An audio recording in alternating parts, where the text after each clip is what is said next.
Welcome all. You're listening to the MLTI podcast, Teaching with Tech. We are your hosts, the MLTI Ambassador Team at the Maine Department of Education.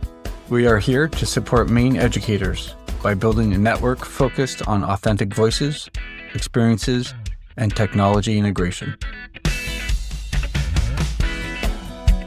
Hello and welcome to the MLTI podcast, Teaching with Tech. My name is Joshua Schmidt, and I will be your host for today's episode. And my name is Chris Beckwith, and I will also be your host for this episode. As you can see, we're trying something a little different with hosting today, and that's because we're also trying something a little different with today's episode at large. Our topic this month is teacher wellness. Frequently, when talking about technology and health, the conversation is about the potential risks associated with overuse of technology or ways to reduce screen time. This episode looks specifically at how different technology tools can be helpful instead of detrimental.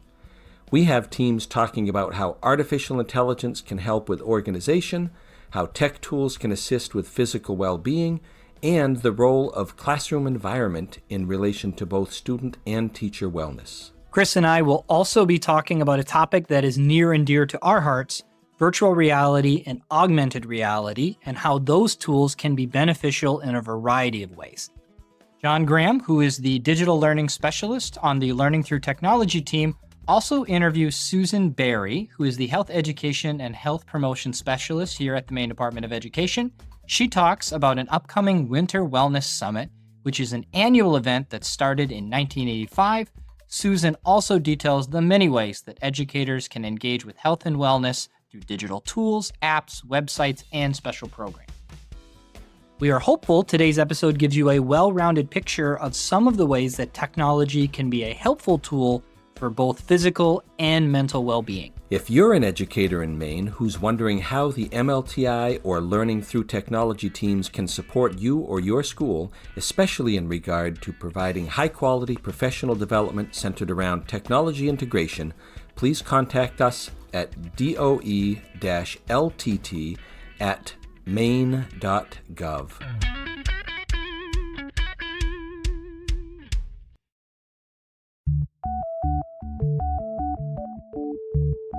All right, so today we're going to talk about teacher wellness with AI tools for productivity.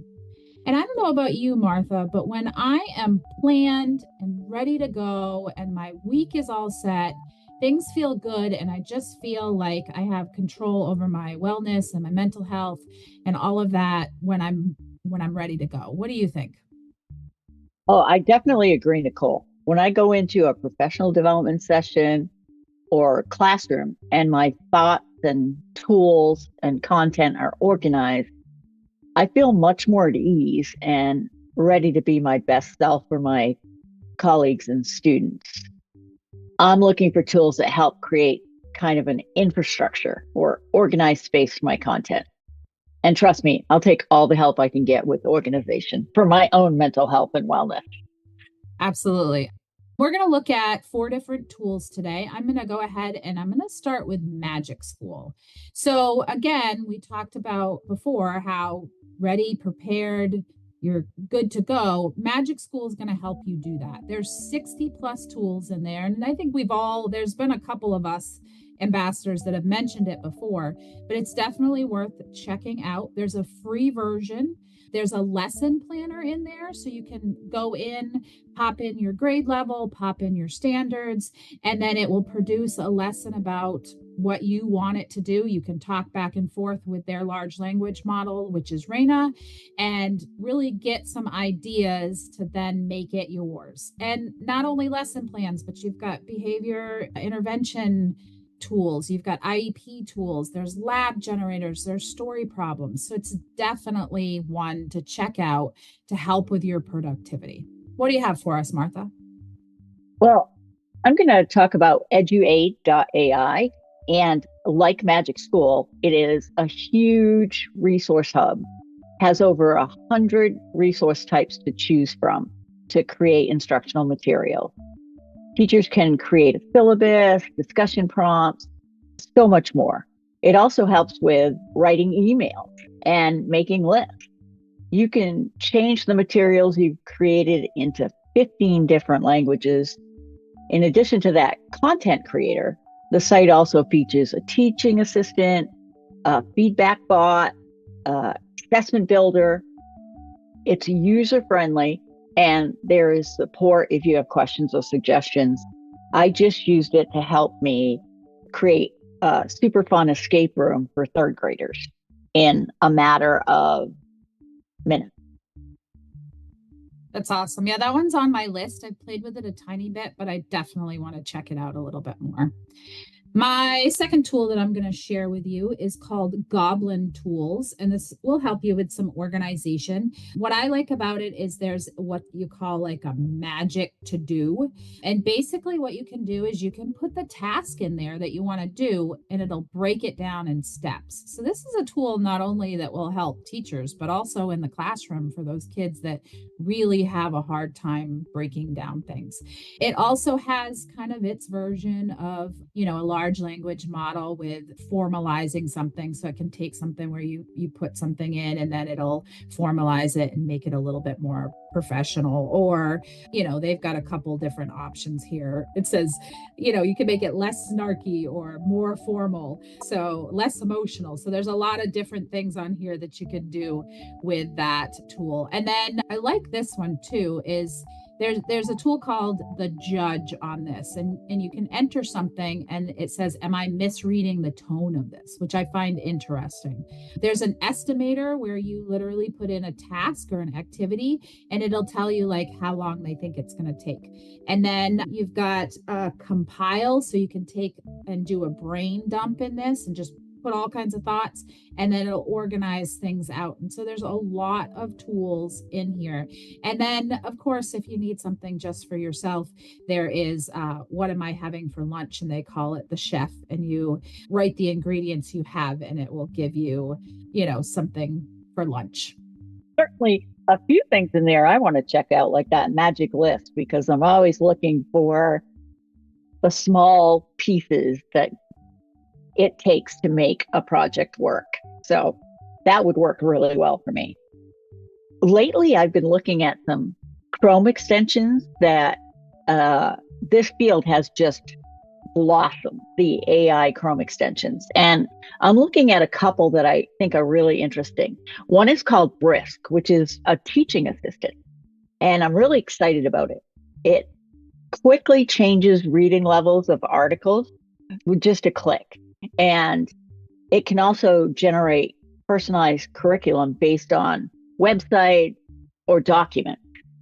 So it can generate a quiz for you based off PDF. It can generate a study plan based on a textbook. So it's really exciting. It also, after students submit written work, it works really well with Google Classroom. It can give you like an overview of the class, where the class has done well, where it hasn't done so well, where it needs some improvement. And it even suggests reteaching plans, lesson plans for you. So that's pretty exciting. Another Chrome extension that I was looking at was Merlin. And I have heard so much about Merlin, I had to investigate it. It really saves you time by summarizing contents on web pages and YouTube videos, and it gives you timestamps on YouTube videos, which I always find really important. If it's outlining the summary, it's also just a click away to get right to that spot. So I like that. And then it also has a chat bot on every website that you go to, whether it's Gmail, and you can say, write a short reply to this email, and it will do it for you. Of course, you're going to edit it in your own voice before you hit the send button. No, I like that part of it. Absolutely. We always have to keep the human in the loop. So you've got a lot of tools here that can help with productivity and really feel like, okay, I'm ready for the week. I'm ready to go. And I think one of the things that will leave you with is that when you're using or picking these tools, because there are a lot of them out there, make sure it's purposeful. Pick something that works for you. Start with one and then go from there. and just kind of get used to it. They will help you, and it's going to make education more sustainable.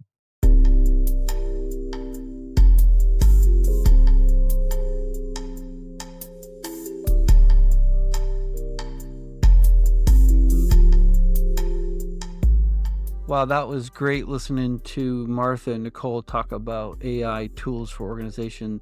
Always good stuff from those folks. Hi, everybody. My name's Jeff Ireland. I am a year one MLTI ambassador, and I am here with my friend AJ. Hey, AJ. Hey, Jeff. How you doing? I'm also a year one ambassador and happy to be hanging out with you. Yeah, as always. So AJ and I are here to chat with everybody about using some tech tools to promote physical well-being. It's always important to think about making sure that you connect with your doctor or your physician to make sure before you start any kind of physical wellness routine that everything is going okay. So it's a good idea to do that because AJ and I are not doctors and we do not play them on TV. So we want to make sure that everybody's okay when we start that. So AJ, you want to jump in and share a little bit about the tech tool you use to help with physical well-being? Yeah, thanks, Jeff. I'm all about free, and I think teachers resonate with free. So when I look for a tech tool, I try to find one that's as helpful as possible with as little money as possible coming out of my pocket. So the one that I use a lot is just the one that comes on my iPhone. It's the health app. It's that little icon with the heart on it. And that app actually it's a lot more powerful than I ever thought it was. I mean, I used to use it basically as a pedometer, and it would be in my pocket when I'd walk. And at the end of the day, you can kind of see how many steps you've taken. But as I got deeper into it, I went down at the bottom of it. There's this little browse button, and there are, over 12 or 15 different things that it can monitor or help you with. Now, a lot of these things there are external apps that you would connect to your health app, but this is kind of like a spot to go check on those apps and what they're recording for you. But we're talking, take care of your heart, mindfulness, mobility, nutrition, even sleep, which is kind of cool.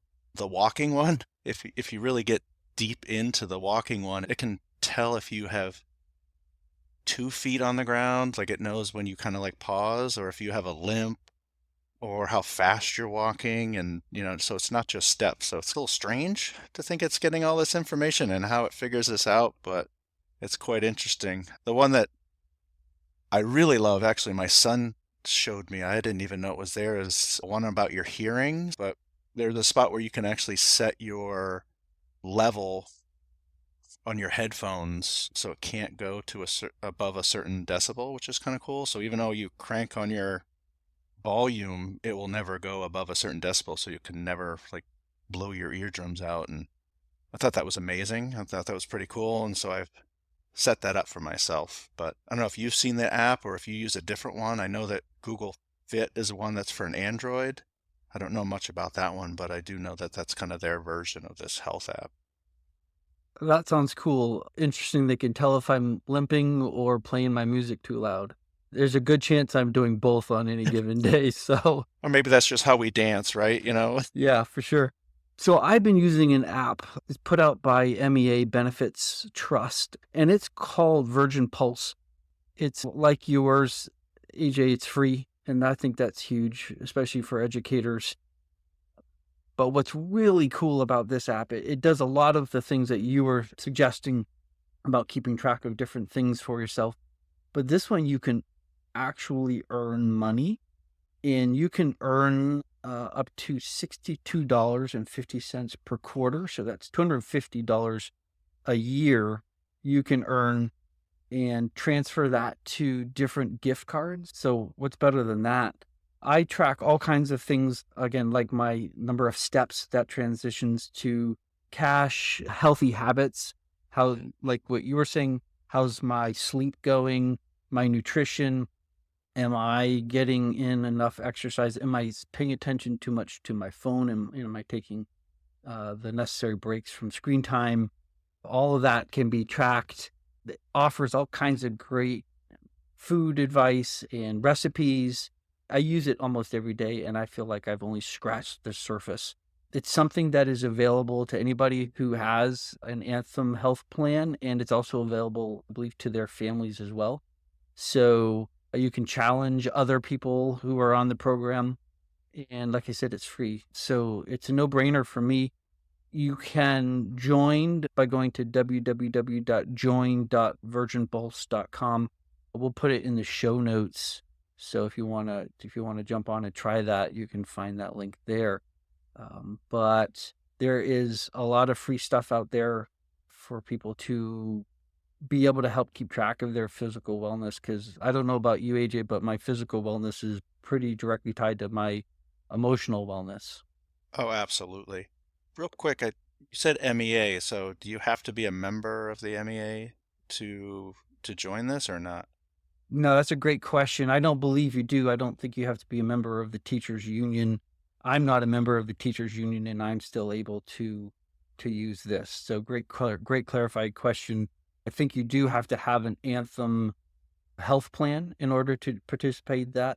And know the districts, our central office in our district loves for us to participate in this because it's good to have healthy teachers, both physically and emotionally. So Yeah, and I would say that if you're mentally and physically healthy, you're going to be in the classroom more often and not be out. So that's healthier environment for the students, getting their teachers to be there more often and engaged and excited to be there. So that's awesome, Jeff. yeah, great connection. It is. Healthy teachers make for a better school system for sure. So thanks for sharing that app with us. And I look forward to hearing more from our fellow colleagues about other things related to tech and teacher well-being.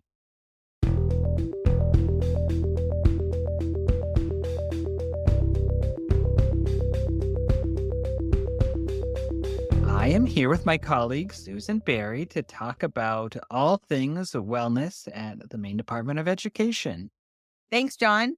My name is Susan Berry. I am the Health Education and Health Promotional Specialist here at the Maine Department of Education. And what that means is I have one hat that works around health education and curriculum for students and professional development for teachers of health education. And then my other hat is health promotion for staff as well as for students, and talking about healthy school environments and practices to maintain personal health and well-being as well as professional health and well-being.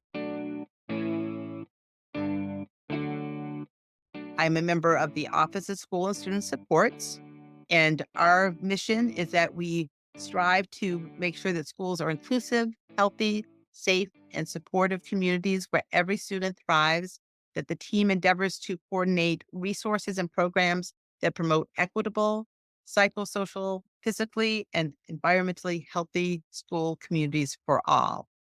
And within the Office of School and Student Supports, I am on the coordinated school health team, and we work to foster healthy school and inclusive work and learning environments, promoting health and physical literacy through health education and physical education, and improving access to healthcare services and resources for all, including health promotion and wellness.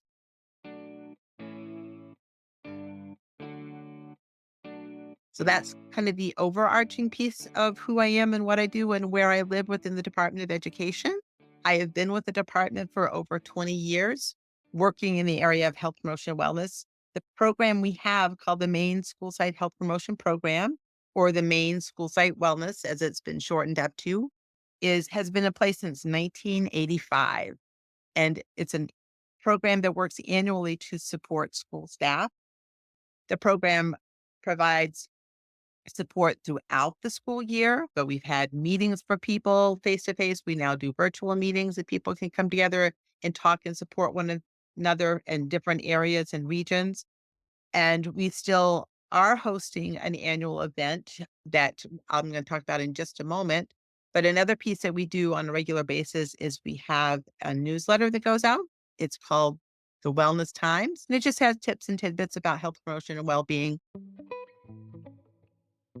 Folks can sign up for the Wellness Times by going to the Maine Department of Education's DOE newsroom and go to the subscription section, scroll down, and you'll see the Wellness Times listed there. People can also email me directly, susan.berry@maine.gov, and I can add you to my distribution list. And if we have anything specific go out, it will be shared among all those folks that are signed up with me.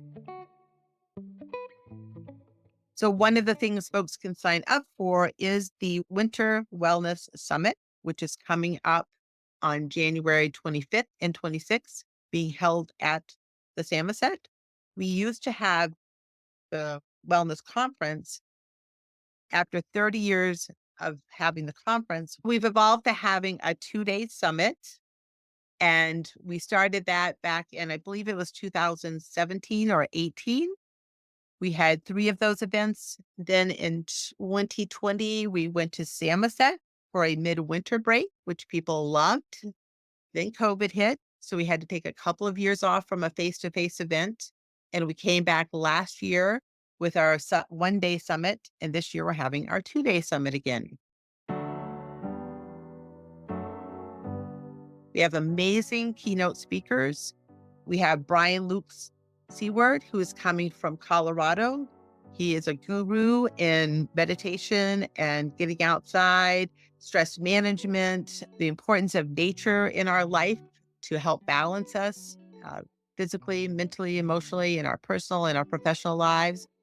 Then we're going to have a variety of wellness activities and wellness sessions that people can actually become involved in and then be able to take back and replicate in their school districts as part of an action plan.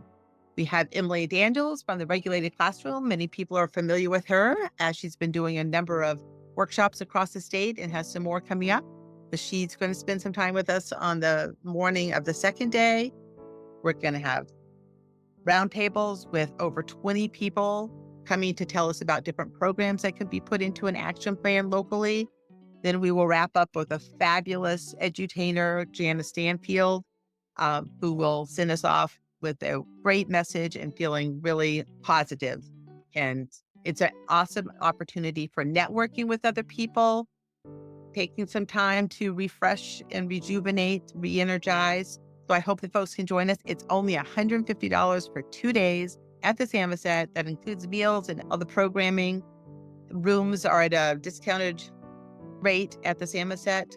But anybody wants information on that, they can go to the Maine DOE newsroom or go to my website, which is the Employee Health and Wellness website.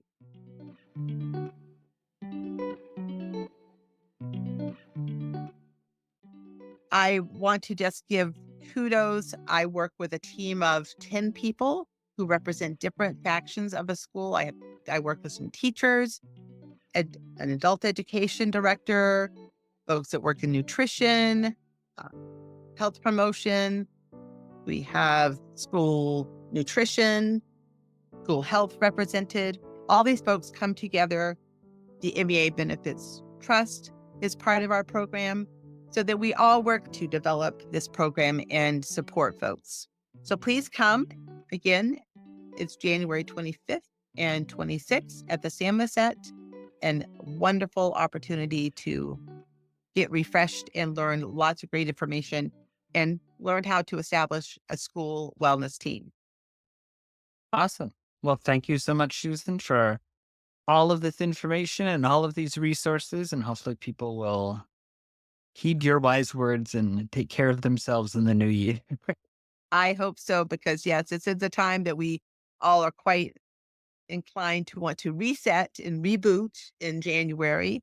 I think that's part of why we have our summit in January, is that people are ready for a little bit of a reboot and to go back.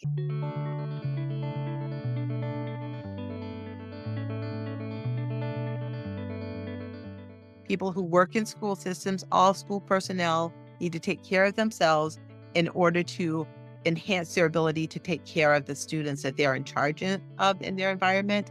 And creating a healthy, safe environment is part of that, where they feel the climate is welcoming and promoting their health and wellness, shows caring for their health and wellness, and then they can do the same thing for their students. Awesome. Well, thank you so much. Thank you for having me.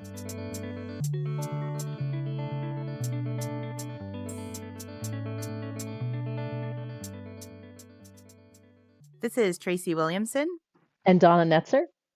and we're talking a little bit about how you can create an environment in your classroom for wellness. We're talking about hitting all those senses and how tech can help create that environment too. And this is in terms of like from a teacher perspective, because you were saying before, like a teacher needs to be full of wellness and feel good in their environment before students can feel the same. Yeah, so that idea of creating your space so that it's something that works for you, supports you, gives you that kind of availability to draw from in a positive manner through your senses is very important for wellness, and it's oftentimes overlooked. It's not thought about. Yeah, we just kind of jump into the classroom and kind of run and don't even think about these things. So when you think about your senses, you typically think about those 5 major senses that everyone talks about. So you can think about visually looking at things, having things within sight that are something that bring you joy. You can talk about texture of things or comfort. You can think about things with taste, like I like to keep hard candy at something that I really enjoy so that you can use that to kind of find your own peace and wellness at times. Smells can be a little bit tricky, but as long as it's something maybe like a hand lotion and you can be the only one to smell it, or I've used diffusers that go on your wrist or as a necklace, you can think about those senses as being something that you can provide some input that's just comforting to you. I think another important thing to think about is the sound in your environment. Speaking of things we don't really think about, there's so many sounds around us all the time that we're not even realizing, like the hums of electricity or of your technology in the room, or sounds outside, or things happening in the hallway. So you can use various tools to kind of help with that, whether it's like maybe a white noise machine or just using music as an entry tool. So to set the mood as students are entering the room, or even before the students get there, you can play a certain music for yourself to get you into a certain mood. And then you can also use different kinds of music for different activities. If you've got a really fun, exciting activity, you can use some fun music to really create that feel. Or if you want kids to settle down a little bit, you can play something a little more mellow. And then one of my colleagues turned me on to using a meditation chime for transitions between activities, which, I have the physical chime, but you could also find a sound on your device that would work in the same kind of way. So all of these different sounds are really effective in creating that environment and that feeling of wellness within yourself and your classroom. And so when you think about that, we think about the 5 major senses, which we already talked about, but there are some lesser thought of sensory input.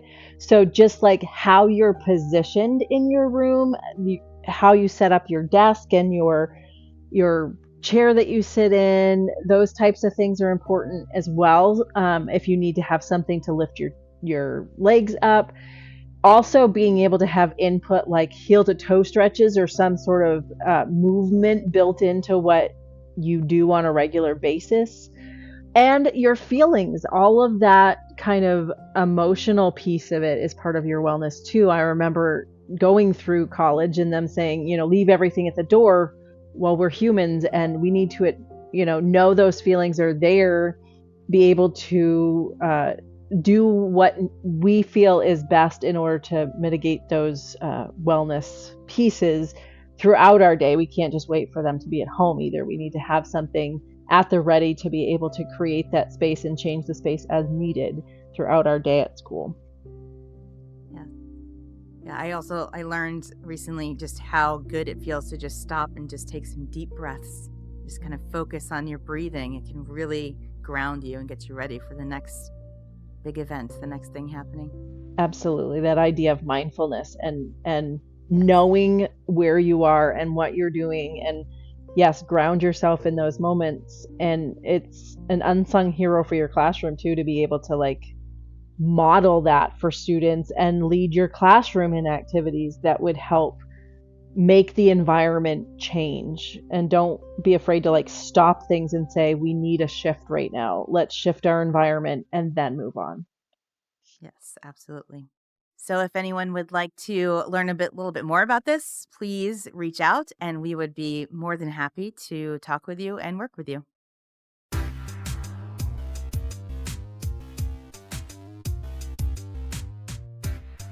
Chris and I are back to talk about augmented reality and virtual reality and the role that those technologies serve in balancing physical and mental wellness. So, Chris, let's go right to you. Can you talk to us a little bit about some of your favorite VR tools and how those are beneficial?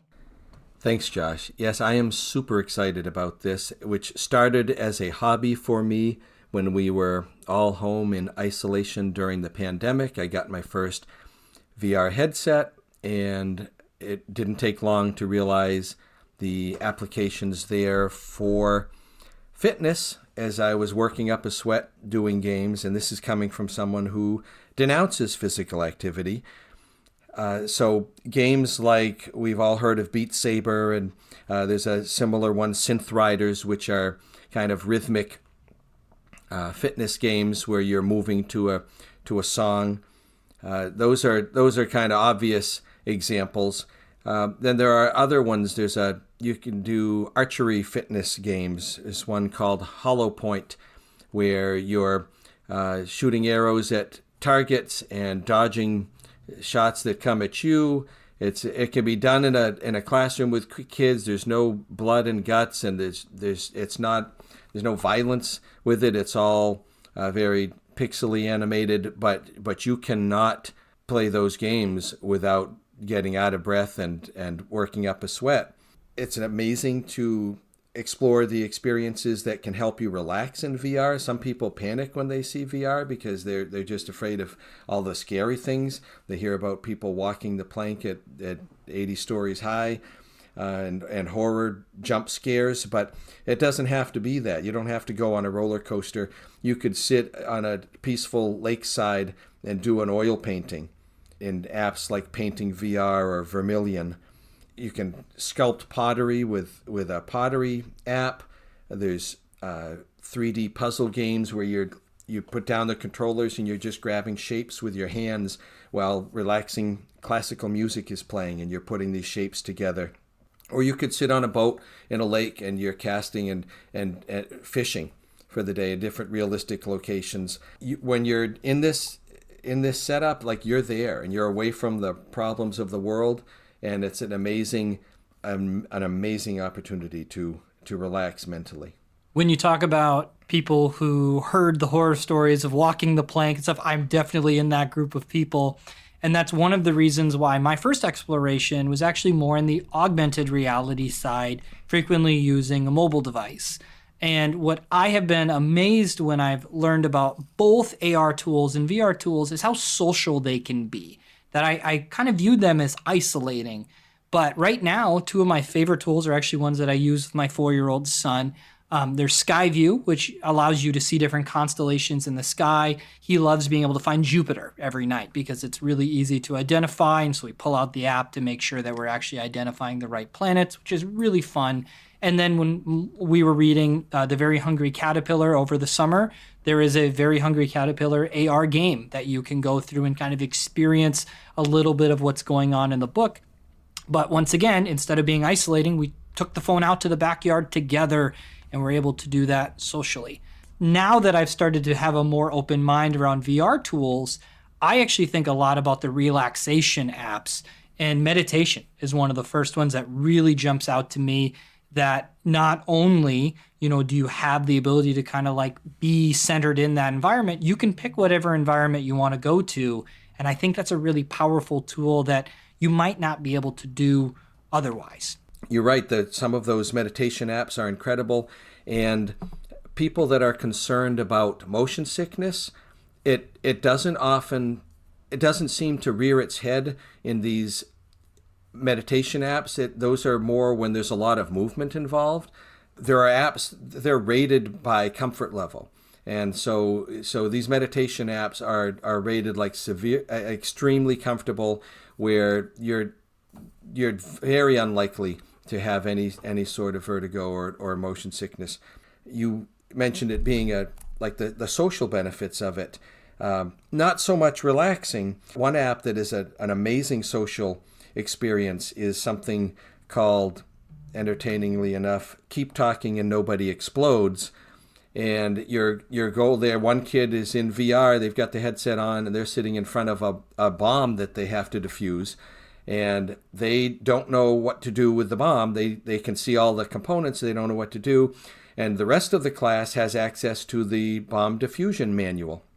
And that's all offline. You could print out a copy, or they can go to the website, just look at it, but they're not in VR for that. So it requires both parties to communicate effectively with each other and articulate how to diffuse that bomb. It requires listening skills, it requires speaking skills, and when I've done it with classes, it's always exciting to see which kids kind of rise to the leadership role and where they normally would not have. But something like that is a great team building, just a good social experience.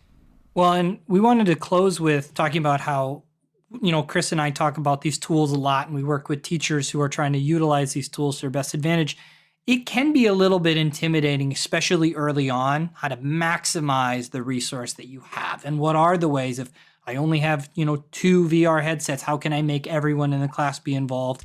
Chris and I and the rest of the MLTI ambassador team would love to work with teachers who are interested in utilizing VR, AR, any other tools that fall within that extended reality sphere, and see how you can best maximize the benefit for your students in your classroom.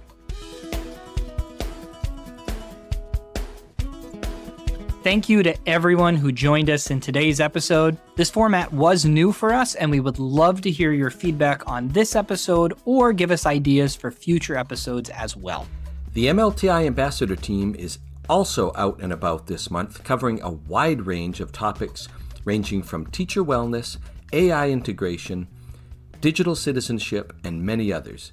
These PD offers can be in person, fully virtual, or a hybrid model, whatever works best for you and your staff. Please keep in mind that our schedules can fill up fast at this time of year, so don't hesitate to reach out to the team and see how we can support you. If you're looking for high-quality professional development and support, whether from the MLTI or Learning Through Technology teams here at the Maine Department of Education, contact us at doe-ltt@maine.gov to learn more. And we can't leave without mentioning our 2 student conferences this year. While the registrations for the virtual conference on March 7th have technically closed, definitely contact the team if you would like to attend. And the in-person conference on May 23rd has registrations open until March 29th. We will make sure to include a link to the registrations and information in the show notes.